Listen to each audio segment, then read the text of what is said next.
What's up, guys? It's WLY Precise, and today we'll be reacting to a force so evil it's illegal to enter by Mr. Ballen. You already know what happens in these videos. It gets straight to the strange and straight to the mysterious, and people start dying. Video with a disclaimer. Don't go to Dudleytown, Connecticut. This is not a prank, it's not a stunt, it's not clickbait, it's the truth. I'm confident that at the end of this video, there are gonna be people that want to go.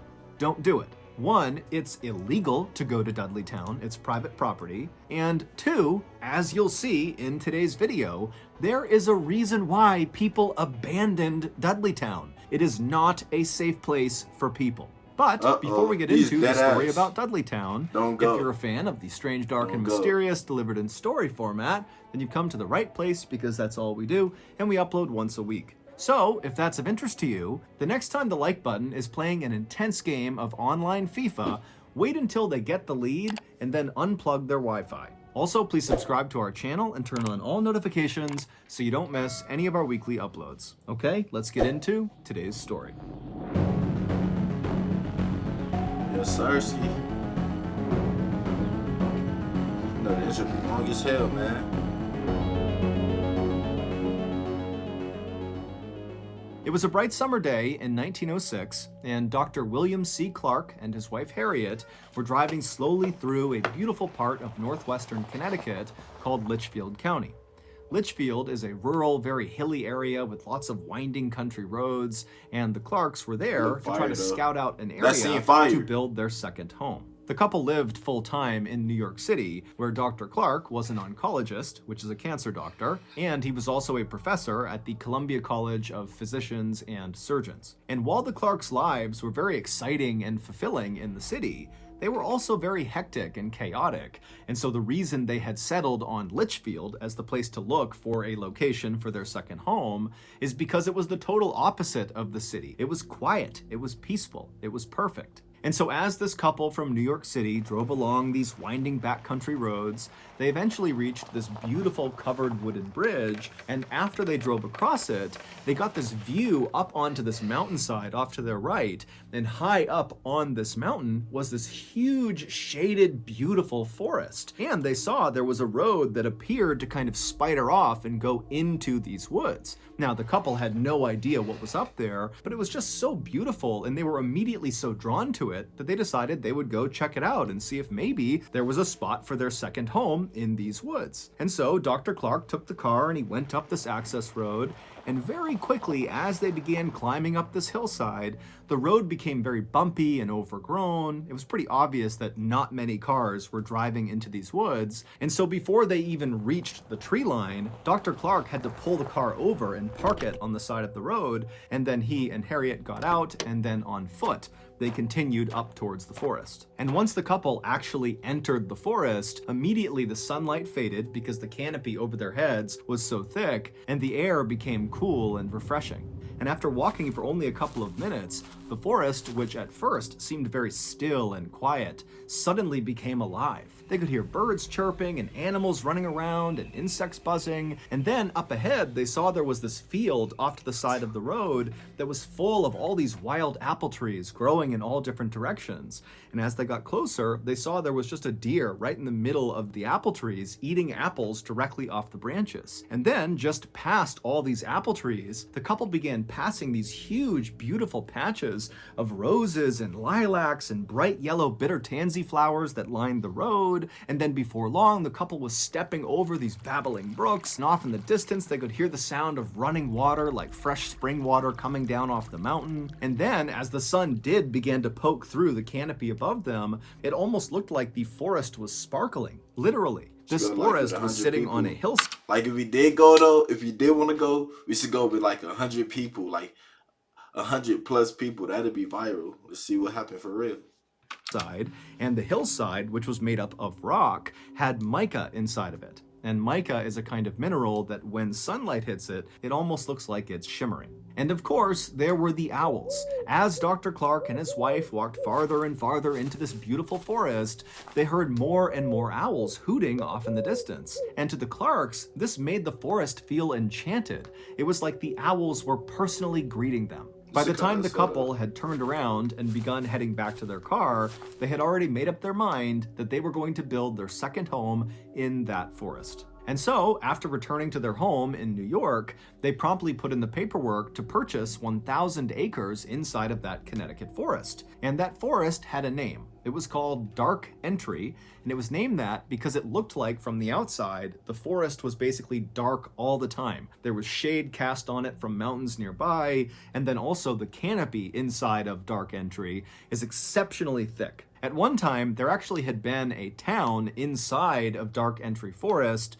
However, all the people who had lived in that town were now all gone. The only remnants of this town were a couple of crumbling stone walls and a couple of home foundations that were scattered about the Dark Entry forest floor. The Clarks had seen some of these ruins as they walked along this overgrown path through the forest, but they weren't concerned. Instead, they felt like these ruins actually added some charm to the forest. After the land purchase was finalized, Dr. Clark began looking for local builders in Connecticut who could help him build this second home inside of Dark Entry Forest.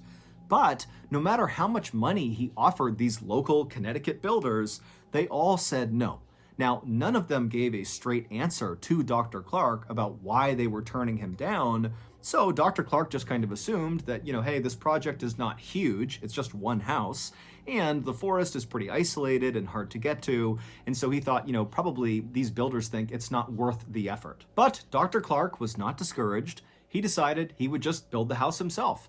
After all, he was a very handy, competent guy who had grown up on a farm in New Jersey, and so he knew how to build things. And so, for the next several months, Dr. Clark would travel from New York City to Dark Entry Forest every weekend, and he would build this home. First, he cut down this massive swath of hemlock trees on this one flat patch of his land, and then with all this lumber he had cut down, he built his rustic two-story cabin on this flat part of his land. And then nearby on this hilltop, there was a freshwater spring at the top, and so he laid piping from the spring into his cabin so they could have fresh water. And then at the bottom of this nearby hill was this brook, and Dr. Clark loved just standing and watching this brook because inside of it were all these trout that would dart all around. And so Dr. Clark built a swimming pool with beautiful mossy embankments right up against this brook so he could sit there and watch the fish. By Thanksgiving of that year, the cabin was done, and so Dr. Clark and his wife Harriet, they stayed at the cabin to celebrate the holiday. And as they were sitting in their swimming pool watching the trout and listening to the owls hoot off in the distance, they both agreed that this second home was like their little piece of heaven. So every summer from there on out, and every major holiday that they could manage it, the Clarks would travel to their home in Dark Entry Forest, and they would swim and hike and relax, and they'd watch the leaves on the mountainside turn from green to bright yellows and oranges and reds. It was perfect. That is, until 1918. That summer, the couple was in their second home in the forest when Dr. Clark was suddenly called back to New York to attend to a medical emergency. Harriet was very upset at the prospect of suddenly being left alone in this cabin in the middle of the forest by herself for who knows how many days. That's crazy. And so when she dropped her husband off at the nearby train platform, she made him promise that he would come back soon, and he said he would. And then Dr. Clark got on the train, it took off, and Harriet just stood there with her arms crossed, watching it as it chugged along off into the distance. From his comfortable seat on that train, Dr. Clark had no idea that his wife was about to endure a nightmare while he was gone. That's crazy. Uh-oh. We've all been there. Food, Mr. Ballen, hello friend. When the Clarks bought their 1,000 acres in the Dark Entry Forest, they did virtually no research on the forest or the surrounding area. If they had, they very... My bad, y'all. I ordered pizza, so I'm just trying to make sure that you feel me. My pizza come and I'll make sure I get it on time. Very likely would not have purchased that land. You see, the town that used to be inside of the Dark Entry Forest, that was now just ruins that the Clarks saw when they first walked around inside of the forest, was abandoned for a very specific reason. It was cursed. At least that's what the locals say. And in fact, that was the reason why no builders in the area were willing to go with Dr. Clark into the forest to go build his house, because they were too scared to go anywhere near the ruins of this cursed town. This town, which was known as Dudley Town, was first settled sometime in the 1740s. At first, it was just a couple of people and a couple of small structures, but pretty quickly, 30 families had moved in and it was a thriving little town. But as the 1700s came to a close, terrible things began to happen to residents of this town. First, there was the Carter family. They moved to Dudleytown in 1759, and shortly after arriving there, 6 members of their family all died suddenly from cholera. The remaining branch of the Carter family was so grief-stricken from their losses that they left Dudleytown and went to New York, where they resettled. But almost immediately after getting set up there, Native Americans raided their property and massacred them, and the... Oh, never mind. I thought it was a good idea to go. Hell no. 3 people that survived this massacre were 3 of the kids, and they were all kidnapped and taken away. In 1792, a Dudley resident named Hollister died suddenly. Now, we don't know if he fell off a roof or if he was murdered, no one really knows, but what we can agree on is that his untimely death happened in the home of a man named Tanner. And Tanner, following Hollister's death, suddenly just began obsessively talking about these strange creatures he was seeing out in the woods at night, kind of roaming around the dark entry forest. And he talked about it all the time and nobody listened to him.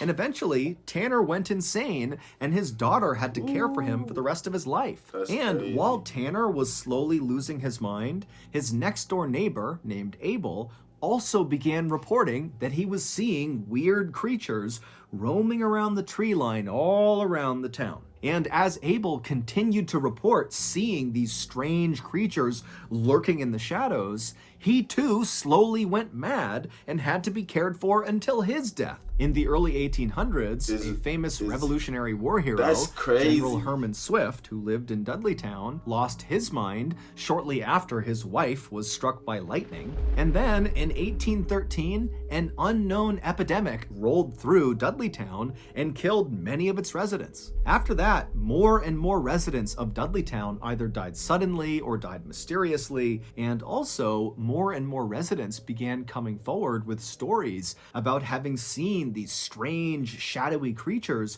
moving around the tree line at night. By about 1900, all the Dudleytown residents had either died or simply just left, abandoning their homes, except for one family, the Brophies. But in quick succession, the Brophy family's sheep all died, then the mother died of tuberculosis, then the 2 sons were accused of theft in a nearby town, and then they just disappeared, leaving one person, John Brophy, the father. But the Brophy family home burned to the ground, and so John, who was overcome with grief, just wandered off into the forest and was never heard from again. At that point, Dudleytown officially became a ghost town. No one lived there. And it was at that point, in 1906, when Dr. Clark and Harriet had... If y'all want to keep reading it, make sure y'all pause it. ...their beautiful summer's day walk through the forest and discovered where they wanted to build their second home. So, fast forward back to 1918, and Dr. Clark, he's on his medical emergency leave to New York. It winds up being very quick. He's back on a train within 36 hours, and he pulls into the station right near Dark Entry Forest, and he's expecting to see Harriet waiting on the platform for him. But when the train rolled into the station, she wasn't there. Now, Dr. Clark was not a superstitious person, but for some reason, when he didn't see his wife there, he just felt like something was off. There's no reason she wouldn't have come out here to greet him. I mean, she was worried about being all alone in the cabin, and she knew he was going to be arriving at that moment. And so, feeling a little bit panicked, Dr. Clark left the train station and on foot made his way over to the Dark Entry Forest. And when he got there and began walking on that overgrown road path that led to his house, immediately, as soon as he was within the shade of the trees, he began hearing these owls hooting very loudly off in the distance. Now, normally, the sound of these owls hooting made him feel welcome, but this time he felt scared. He felt like something was wrong up ahead. And so he began jogging through the forest, and it's very dark, You and gonna all run he to can it? hear is the sound of these owls, and it's getting louder What are and you louder and doing? louder. And then What are you doing? Why are you running to it? You should have knew to get out of there once they said it was a ghost town, Goofy. finally, he reaches the clearing where his property is. And at this point, it's a cacophony of owls hooting practically right on top of him. And he looks up towards his house up on this hill, and he sees the front door is slightly open. And so now, with his heart racing, wondering what's going on with his wife, Dr. Clark runs up to his front porch. He gets to the door and he flings it open the rest of the way. And then, right before he stepped into his house, this sudden high-pitched noise began up on the second floor inside of his house. And it was so startling to Dr. Clark that he just froze where he was. And so suddenly it's so loud from the owls all around him and the woods behind him and whatever this noise is that he just stood there unsure what to do. And so as he's sitting there getting the courage up to go investigate his house, he realizes what this high-pitched noise is. It's the sound of maniacal, insane laughter coming from the second floor. Sensing his wife had to be in danger, the doctor charged up the nearby steps up to the second floor, and he could tell this laughter, this high-pitched laughter, was coming from the master bedroom. And so he ran down the short hallway, he got in front of the closed door that led into the master bedroom, he slowly opened it up, and there, in the back corner of his room, was his wife. She was on the ground, rolled up in a ball, facing the door. Her hands were clenched in fists, her eyes were open and unblinking, and her mouth was open wider than was humanly possible. And as he's staring at his wife, wondering what's going on, he realizes this insane, high-pitched laughter is coming from his wife. But it doesn't even look like it's coming out of her. Her chest is just heaving, her mouth is staying open, and the laughter is just coming out of her. And so the doctor just stood there watching his wife, who's staring directly at his eyes. And finally, he just got so scared, he turned and he ran. During Dr. Clark's 36 hours he was away in New York, something happened to his wife. We don't know what it was, but it caused her to lose her mind. The only thing she would talk about was the strange creatures she saw out in the forest. By some accounts, Harriet spent the rest of her life in a mental asylum. By other accounts, she went back with Dr. Clark to New York, where she took her life. Today, Dudley Town is not only still abandoned, but it is also illegal to visit. However, people do still sneak into Dudley Town and walk around the ruins, and many of them have reported feeling these pockets of cold air where there shouldn't be cold air, and also some others have said as they've been walking, they've felt phantom hands slap them and push them. Some have said they've taken photographs inside of the Dark Entry Forest near Dudley Town, and they've captured strange, shadowy figures. What y'all think, man? Y'all trying to go? So let me know down in the comments down below. You feel me? Let me know. It's WLY precise, man. That they couldn't see with their naked eye. The famous paranormal couple, Ed and Lorraine Warren, shot a special series in the 1970s inside of the Dark Entry Forest, and they declared the area around Dudley Town was demonically possessed. Why did you go? Why would you go? Would you go, though? I just want to know. Hey, make sure y'all subscribe, man. So, that's going to do it. That's the end of the video. It's WLY Precise, a.k.a. Precise Reacts, and we out. Make sure y'all subscribe, man. Turn on the post notifications. Thank you.